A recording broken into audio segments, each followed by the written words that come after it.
came out with that song, it was so painful watching him sing it. It's such a powerful song. Vince Gill began writing Go Rest High on That Mountain for fellow artist Keith Whitley, who died tragically in 1990.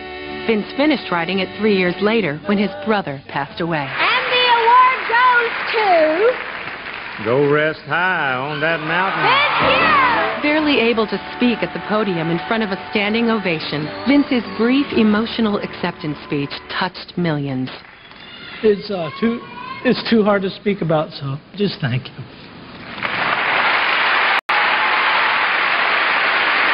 Whether you were sitting at the Grand Ole Opry House, watching it right there in front of your eyes, or whether you were in Seattle, Washington, watching it on television, you felt what he was feeling. I wanted to try to speak so badly, and there were some things that I really wanted to say, and they just wouldn't come out. I knew if I tried to speak that it'd be all over. Just struck a chord with everybody, and it made us want to like all hug him, you know. He redefined plaintive. It's so like a precious egg or something that he puts out there, or a gift. It's beautiful. That's not something that television cameras and lights can take away. It was true emotion.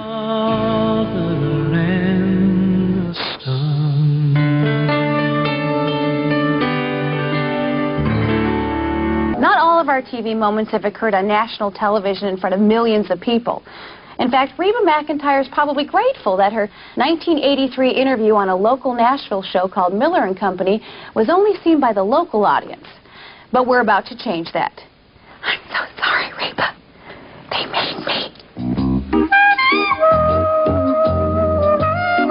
Miller & Company was a weekly show. We sat in a restaurant booth and just talked with everybody we could get in town to talk with us. And our guest tonight is Reba McEntire from Stringtown, Oklahoma. The fun really started when we got on this thing that I read about, that she was a pretty good cook. He asked me if I was a good cook, and I said, yeah. He said, what do you cook? What's your specialty?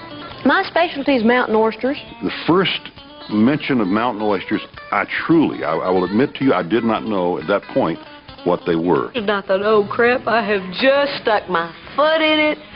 And he, whoa, what's mountain oysters? I'll tell you later. It's just a food. What does a pretty little redhead like Reba say about mountain oysters? I mean, does she just come right out and say they're bull nuts? And then the more I got tickled, the more I could hear it, and I try to straighten up, be serious, and I just lost it. She was dying to say bull nuts. This is something we can't talk about? No, it's Reba was trying very hard to be dignified and give good, meaningful answers. Just watching her crack up and the tears streaming down her face trying to explain. Can we say that on TV? Bull nuts? When you hear the people in the control room through the walls laughing, you know this is working pretty good. You know what lamb fries are? We've crossed paths a few times over the years, and it's just always a quick exchange and a mountain oysters. I didn't see the fire burn to ashes. She was everybody's favorite cowgirl next door until the 90s rolled in and Reba rolled out a look that could only be described as hot, hot, hot. Reba's image hit the boiling point at the 1993 CMA Awards when she hit the stage in a dress that left little to the imagination. It's nice. Oh, wow. All right, Reba.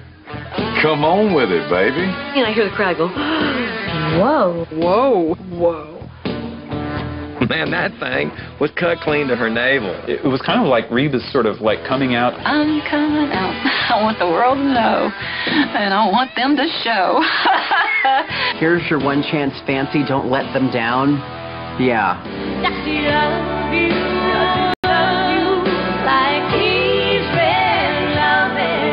Reba thought her plunging neckline would add some spice to the passionate duet she was performing with Linda Davis. But moments before walking out in front of the industry crowd, she began to have doubts about taking the plunge. I look in the mirror and think, well, wow, that's must be the lighting. It's not as, covering as much as I thought it would. It's not showing anything, so I guess it's okay. Reba looked so good that Linda was going, over here? Excuse me? Hello? Hello? That's not what you told me you were going to wear. With one dress on one television show, Reba had propelled country music's image into a daring new realm. That dress was like, again, the tip of the iceberg of what was to come from other artists like Shania and Faith. That's what Reba does, you know. She's always kind of on the cutting edge of things. Right now, if she wore that dress, they'd be, oh, how conservative. There's no skin showing. What's with the netting? So that's the story about the red dress. I love that story.